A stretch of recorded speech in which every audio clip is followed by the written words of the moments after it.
Come closer, my children, closer. Don't be afraid of the quiet in this room. Every life has its final chapter, and the ink is running dry on mine. The doctors, they talk in whispers, but I hear them. Time is a thief, and it has finally picked my pocket clean before I go, before the silence takes me. I want to leave you with more than just this old house and a few faded photographs. I want to give you a story, not one of the fairy tales I told you when you were small. This one is real. I saw its shadow stretch across my own youth. It's a story about a light, a beautiful, magical light that promised the world, but held a secret as dark as the grave. It's a story about ghosts, not the kind that rattle chains, but the kind that glow in the dark. Let your old father tell you one last time about the Radium Girls. It all began in a time that feels like another world now.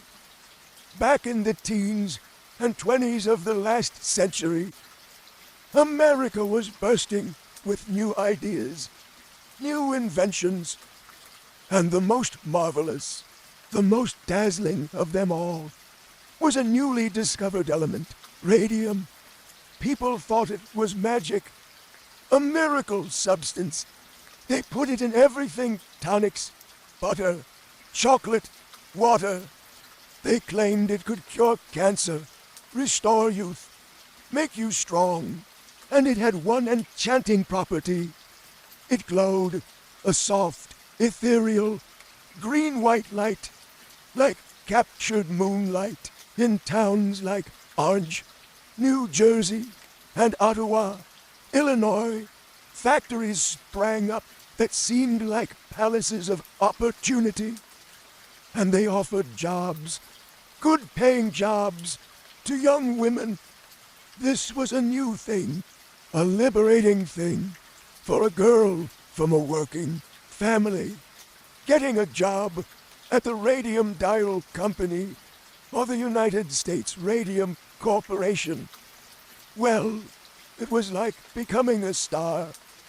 These girls were artists. Their job was to paint the numbers on the faces of watches and clocks, military instrument panels, so they could be read in the dark. They were paid well. They had camaraderie, and they worked with the most glamorous substance on earth.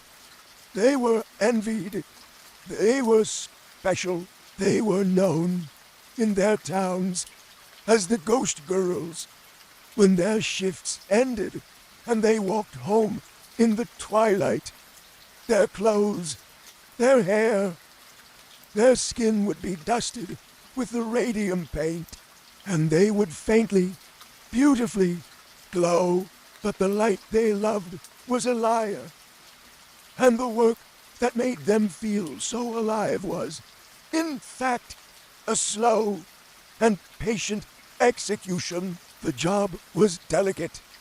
The numbers on the dials were tiny, and the brushes they used, made of fine camel hair, had to have the sharpest point.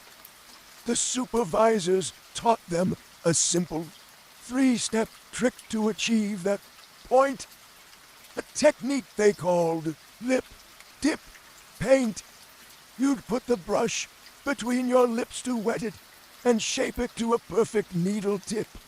Dip it into the shimmering radium paint, and then paint the tiny numbers, lip dip paint, over and over, hundreds of times a day.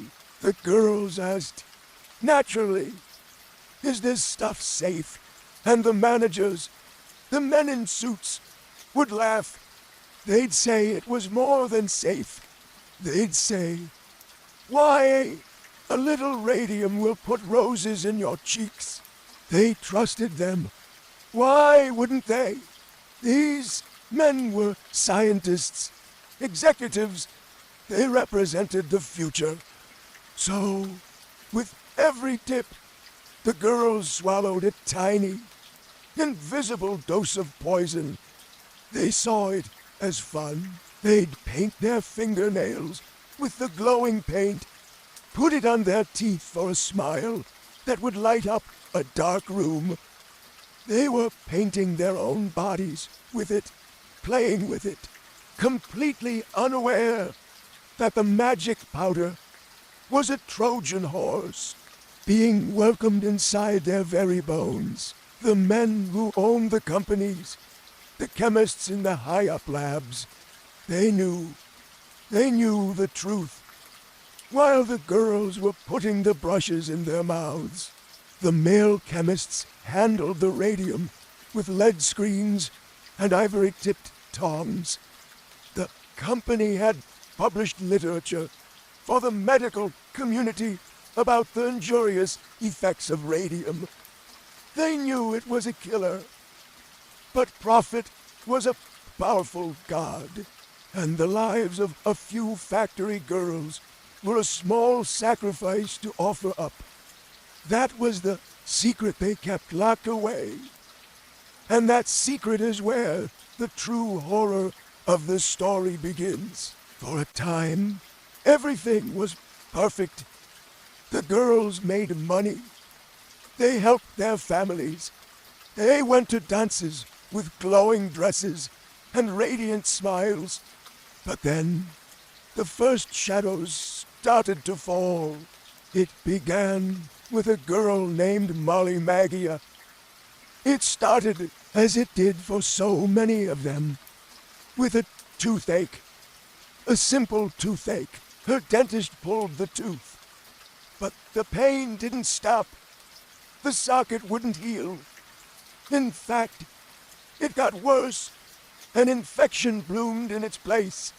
A foul, persistent rot. He pulled another tooth, then another. The ailment spread like a vine through her jaw. Soon, her entire lower jaw was a source of excruciating pain. Her doctors were baffled. They treated her for everything they could think of. Nothing worked.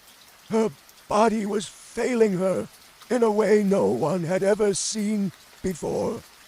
When her dentist gently probed her jawbone one day, to his absolute horror, a piece of it simply broke off in his forceps. It had become rotten, brittle, and what happened to Molly began happening to others. Catherine Schaub developed a limp. Her hip was dissolving. Quinta McDonald's body was riddled with sarcomas, aggressive tumors. Another girl, her jaw swelled up so much they had to remove it. When they did, the entire bone structure of her jaw lifted right out of her face. A clean, complete removal, as if it had never been properly attached. It was a grotesque, unbelievable nightmare. And the company had one simple, cruel answer for it all. Denial. The radium wasn't just passing through them. It was a chemical mimic. The human body mistakes radium for calcium, and so it welcomed the poison in, depositing it directly into the bones. And once it was there, the radium began to do what it does. It emits constant, relentless radiation. It was like swallowing 1,000 tiny, perpetually firing machine guns that never ran out of bullets. From the inside, their skeletons were being shredded. Their bones were being honeycombed, filled with holes until they had the density of a wasp's nest. A girl could be walking down the street, and her spine would suddenly collapse, shattering under her own weight. Another's jaw would break while she was simply eating dinner. They developed crippling anemia, because the radiation was destroying their marrow, the very factory of their blood. Their bodies became their tombs long before they ever stopped breathing. They were suffering from a sickness so new, so terrifying, that medicine didn't even have a name for it yet. And the whole time, the company that did this to them just watched, and they did more than watch. They fought back against the dying girls with a viciousness that is hard to comprehend. When the whispers started, when the newspapers began asking questions, the U.S. Radium Corporation launched a campaign of lies. They hired their own doctors, their own experts, to examine the women and publish fraudulent reports that concluded radium had nothing to do with their illnesses. Their cruelty knew no bounds. They knew the public was suspicious, so they needed to give them an alternative explanation for the sickness. And they chose the most damaging one they could. They started a rumor, a deliberate and malicious lie, that the girls' problems, their rotting jaws and failing bodies, were the result of syphilis. They attacked their character, their morality. They tried to shame them into silence. Imagine that, dying in agony, your body literally falling apart, and the people responsible are telling the world that you are not a victim, but a sinner, that your suffering is your own fault. Most doctors at the time believed the company. It was a huge, powerful corporation. Who were they going to trust? A few uneducated factory girls, or a team of esteemed, well-paid experts? For years, the girls suffered and passed away in isolation, their names sullied, their true cause of death buried under a mountain of corporate lies. The company was confident. They believed they had committed the perfect crime, but they underestimated the power of the human spirit. Even one housed in a broken, fading body. There was one woman, Grace Fryer. She was one of the painters. By the mid-1920s, she was in constant pain. Her teeth were gone, her jaw ached, and she needed a steel brace on her back just to stand upright. But she was a fighter. She saw her friends, one by one, succumbing to this mysterious, horrific ailment, and she refused to let the company get away with it. She decided to sue, and so began a new kind of agony. She spent 2 years searching for a lawyer who would be brave enough to take her case. Door after door was slammed in her face. The legal community was terrified of the U.S. Radium Corporation. They had endless money, endless influence. Suing them was seen as professional suicide. Furthermore, the law itself was against them. The statute of limitations for a workplace injury was only 2 years. But the terrible genius of radium poisoning is that it takes 5 years or more for the worst symptoms to appear. By the time the girls knew they were truly sick, their legal right to complain had already expired. It was a perfect legal cage, but Grace was relentless. She was finally put in touch with a young, ambitious lawyer from Newark named Raymond Berry. At first, he too was hesitant. The case seemed impossible, but then he met the women. He saw their quiet dignity, their unshakable belief in the truth, and he saw the horrifying state of their health. He agreed to take the case, not for the money, but because it was the right DMN thing to do. He found for other women to join Grace, and together, these 5 became the Radium Girls. Their battle for justice had begun, but it was a battle against the clock, and the clock was ticking faster every single day. The company's strategy was as simple as it was evil: delay. They knew the women were dying. Their own experts told them that none of them would live for more than 2 years. So their lawyers used every trick in the book to postpone the trial. They filed motion after motion. They challenged every piece of evidence. They requested endless continuances. Each delay was a small victory for them, because it was one day closer to their accusers being silenced forever by the grave. The girls' health was deteriorating at a terrifying speed. By the time their first court date arrived, not a single one of them was able to even raise her right arm to take the oath. They were carried into the courtroom, their bodies wrapped in blankets, their faces pale and drawn. The press was there, and for the first time, the world saw what Radium had done. A famous journalist of the day, Walter Lippmann, wrote about their case with passion, and suddenly the story exploded. These weren't just anonymous factory workers anymore. They were the Radium Girls.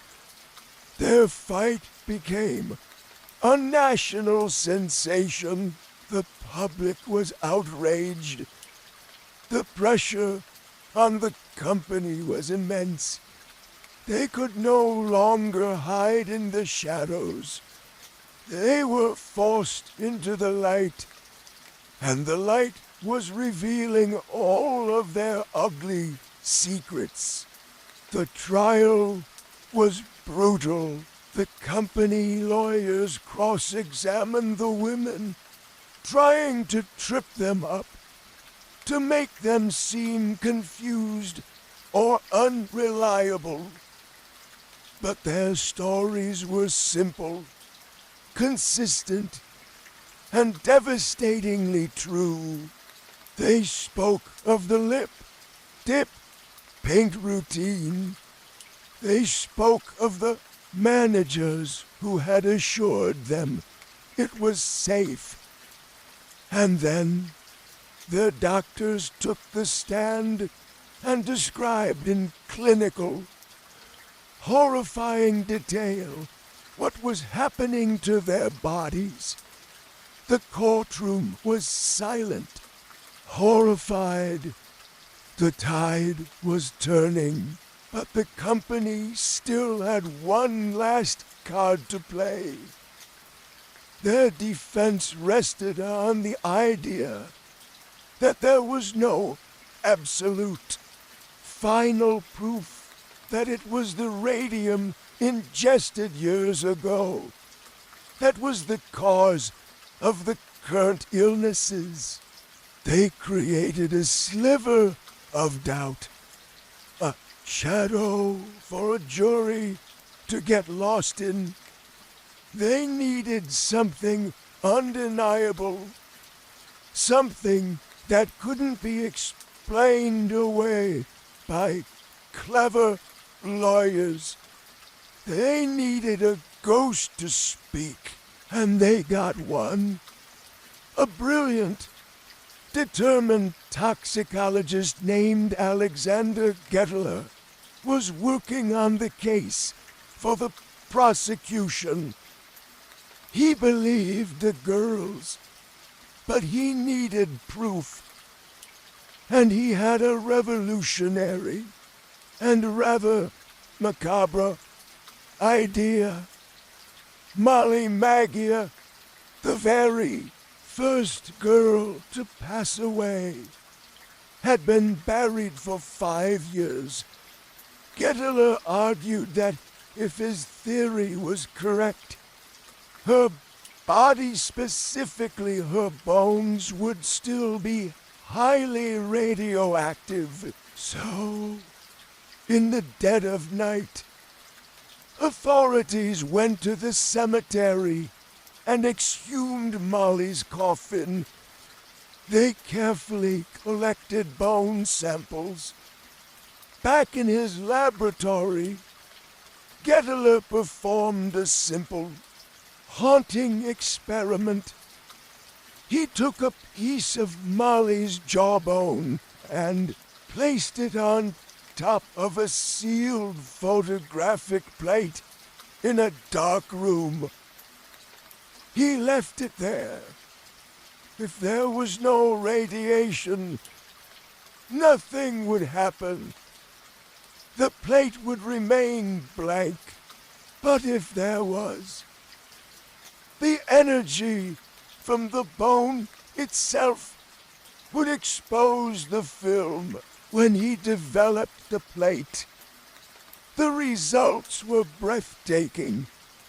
A ghostly, hazy aura appeared on the film, a perfect image of the radiation pouring out of her dead bones. It was the final, irrefutable piece of evidence. The company's own product was screaming its guilt from beyond the grave. Molly Maggia, long silenced, told the whole truth. There was nowhere left for the company to hide. Faced with this undeniable proof and the crushing weight of public opinion, the company finally surrendered. They settled the case out of court. The women were awarded a sum of money, and all their medical and legal bills were to be paid. It wasn't a fortune, not by a long shot. It wasn't enough to make up for their lost health, for their stolen lives. On the surface, it might have seemed like a hollow victory, but it was never just about the money. What those 5 women won in that courtroom was something far more precious. They won the truth, and they won the future for millions of people they would never meet. Their case established a legal precedent. For the first time in American history, it was affirmed that an employer was responsible for the health of its employees. It was now possible for a worker to sue a company for an occupational disease. Their sacrifice, their incredible suffering, was the bedrock upon which our modern labor safety laws were built. The Occupational Safety and Health Administration, OSHA, the organization that protects workers to this very day. Its roots are nourished by the dust of the Radium Girls. They changed the world from their deathbeds. I remember, as a boy, my father pointing out the old, abandoned dial factory on the edge of town. It was a derelict, broken place. The windows were shattered. The paint was peeling. People in town called it the ghost factory. They'd tell stories. They'd say on certain nights you could still see a faint glow in the windows. It was just superstition, of course, but the memory was real. The people who lived there, they didn't forget. The story was passed down, a cautionary tale, a testament. I knew a boy whose great-aunt had been one of them. He said his family never kept a clock in the house. Not one. That factory was a tombstone, a monument to greed. But the story of the girls, that is a monument to courage. So you see why I had to tell you this story tonight. My time is over, but yours is just beginning. And in your lives, you will face your own battles. You will see injustice. You will see people in power try to convince you that the truth is a lie. You will see greed try to disguise itself as progress. And when you do, I want you to remember the Radium Girls.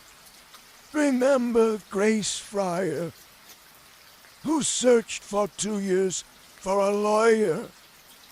Remember Molly Maggia, who spoke the truth even after she was gone. Remember that they were ordinary women. They were not presidents or generals or billionaires. They were factory girls, and they changed the world.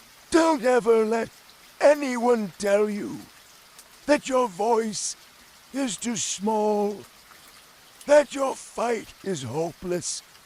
Don't ever let the darkness convince you to put out your own light. The truth has a power all its own. It glows, even in the deepest dark. It may start as a faint whisper, a single spark. But if you hold onto it, if you fight for it, it can grow until it illuminates everything. That is my final wish for you. Be brave, be true, and never, ever be afraid to fight for the light.